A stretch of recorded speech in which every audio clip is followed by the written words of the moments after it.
Shri holistic hospital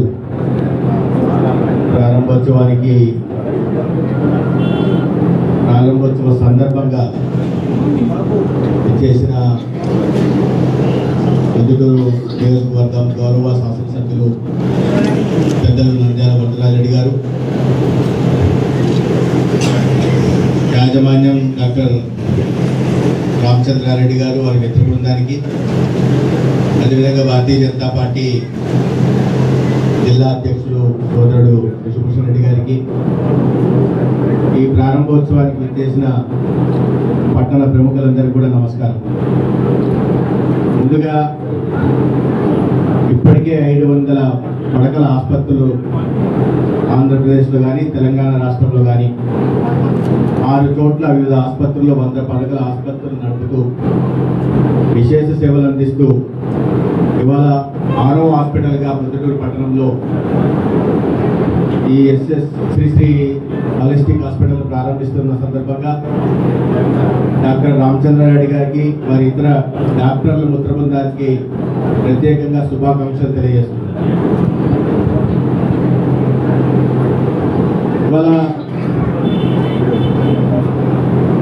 మారుతున్న ఆరోగ్య పరిస్థితుల్లో ఆహారపు అలవాట్లు కానీ, జీవన విధానంలో కానీ మార్పుల కారణంగా అనేక మంది నాన్ కమ్యూనికబుల్ డిసీజెస్ బారిన పడుతున్నారు. అంటే బీపీ, షుగర్. ఇటీవల 45 లక్షల మంది సర్వే చేస్తే దాంట్లో 25 లక్షల మందికి హైపర్ టెన్షన్, డయాబెటీస్ ఉన్నాయి. 4.5 లక్షల మందికి డయాబెటీస్ ఉంది. 8.5 లక్షల మందికి బీపీ ఉంది. బీపీ, షుగరు రెండు కలిసి 10.5 లక్షల మంది, అంటే దాదాపు 25 లక్షల మంది ఇవాళ ఈ బీపీ, షుగర్ కారణంగా రాష్ట్రంలో బాధపడుతున్నారు. అంటే 50% జనాభా దీనివల్ల బాధపడతాం. వీటికి ప్రధాన కారణం మన ఆహార అలవాట్లు కానీ, జీవన పద్ధతులు కానీ మార్పులు వచ్చిన సందర్భంగా ఇతరత్ర కారణాల వల్ల బాధపడుతున్నారు. వీటి వల్ల ప్రధానంగా గుండె సంబంధిత వ్యాధులు బారిన కూడా పడే ప్రమాదం ఎక్కువగా ముంచుకొస్తాం. సో ఈ నేపథ్యంలో ప్రభుత్వం తన ప్రయత్నాలు చేస్తాం, కానీ పరిమితులతో కూడిన ఈ చాలా ఖర్చుతో కూడుకునే వైద్యానికి ప్రైవేటు రంగం కూడా తోడ్పాటు అందించాల్సిన అవసరం ఉంది. ఆ ప్రైవేటు రంగం ఇవాళ మన రాష్ట్రంలో ఆ తోడ్పాటును అందిస్తుంది. ఆ తోడ్పాటును అందిస్తున్న శ్రీ హాలిస్టిక్ హాస్పిటల్ యాజమాన్యానికి మరొకసారి శుభాకాంక్షలు, ధన్యవాదాలు కూడా తెలియజేస్తున్నాం. ముఖ్యంగా పట్టణానికి ప్రభుత్వ పరంగా ఈ గుండె సంబంధిత జబ్బులు పడుతున్న వాళ్ళకి ఒక స్టెమీ అనే ఒక ప్రోగ్రామ్ తీసుకురావడం జరిగింది. సెగ్మెంట్ ఎలివేటెడ్ మయోకార్డియల్ ఇన్ఫ్రాక్షన్ అనే పేరుతో కేంద్ర ప్రభుత్వ సహకారంతో అనేక మంది గ్రామాల్లో గుండె సంబంధిత, వాళ్ళకి తెలియదు గుండె సంబంధిత వ్యాధి అది అని, అల్సర్ అని వాళ్ళు అనుకుంటూ ఉంటారు.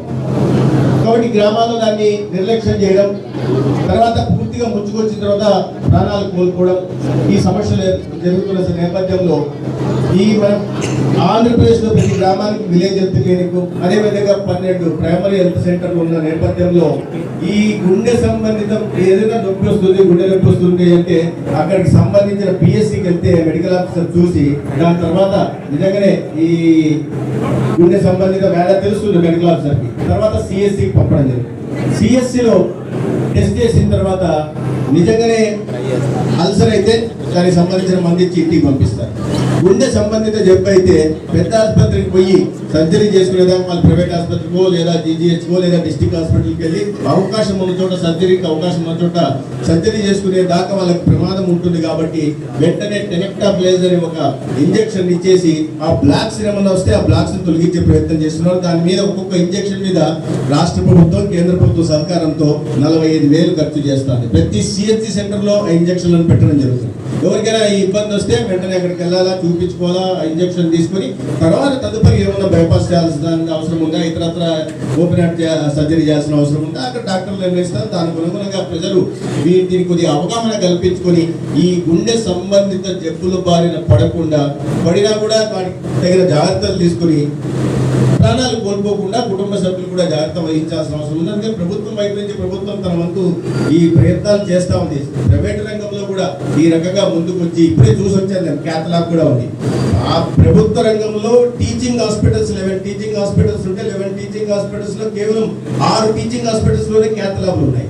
అటువంటిది ప్రొద్దుటూరు లాంటి పట్టణంలో క్యాథలాబ్, అది కూడా చూశాను, state of the art diagnostic equipment అంతా ఉంది. అటువంటి ఎక్విప్మెంట్, సర్జికల్ ఎక్విప్మెంట్స్ ఉన్నాయి.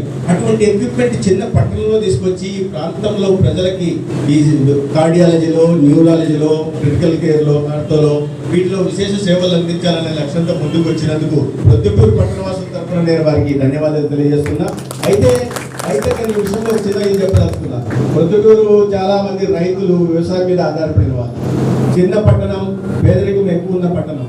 కాబట్టి వీటిని నియోజకవర్గానికి దీన్ని దృష్టిలో పెట్టుకొని ఇంత పెద్ద హాస్పిటల్ పెట్టాలా, ఇప్పుడు నేను చెప్పినట్టుగా ఈ అత్యాధునిక ఈ పరికరాలను, సర్జికల్ ఎక్విప్మెంట్ తీసుకురావడం, వీరన్నీ ఖర్చుతో కూడుకున్న పని. అనేక మంది డాక్టర్లకు, నర్సింగ్ స్టాఫ్లకి, పారామెడిక్స్ కి ఇతరత్ర సేవలు అందించిన నేపథ్యంలో వ్యాపారం పెద్ద ఎత్తున పెట్టుబడి పెట్టాల్సి వస్తుంది. అయితే వీటిని ఈ ప్రాంత పరిస్థితులు కూడా దృష్టిలో పెట్టుకొని ఈ కేవలం వ్యాపార కోణంతోనే కాకుండా ఆ వ్యాపారాన్ని దృష్టి పెట్టుకొని పెట్టిన పెట్టుబడిని కూడా దృష్టిలో పెట్టుకొని దానికి కాస్త మానవతావాదాన్ని, సేవాభావంతో ఈ ప్రాంత ప్రజలకు సేవలు అందించాల్సిందిగా నేను డాక్టర్ రామచంద్ర రెడ్డి గారిని, వారి మిత్రబృందాన్ని కోరుతున్నాను. ఎందుకంటే ప్రాణాలు నిలపడం, డాక్టర్లని మనం